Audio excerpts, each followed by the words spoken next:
Hi, I'm Nitya, your tutor at Nityaz Academy.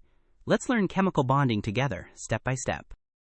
Atoms bond to become more stable, and stability usually means a full outer shell, often 8 electrons.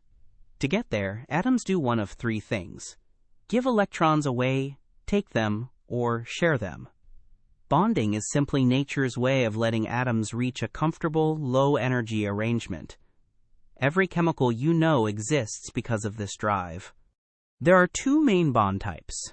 In an ionic bond, a metal hands electrons to a nonmetal, creating oppositely charged ions that snap together. In a covalent bond, 2 nonmetals share electron pairs instead.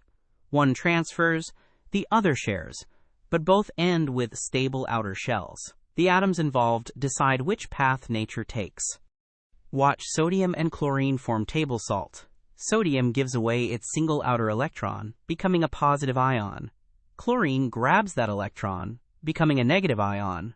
Now opposite charges attract, locking them into a strong ionic crystal of sodium chloride.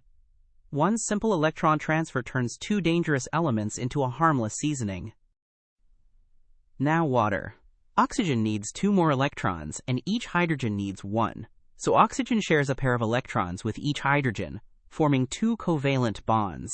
Everyone reaches a stable shell, and the result is 1 water molecule, H2O.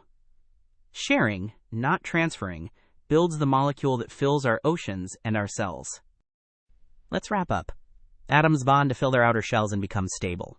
If a metal meets a nonmetal, electrons transfer and you get an ionic bond. If nonmetals meet, electrons are shared in covalent bonds. Spot the elements and you can predict the bond. That single insight unlocks how almost everything is built. Great work. Keep practicing with Nitya at nityazacademy.com for free lessons, worked examples, and practice.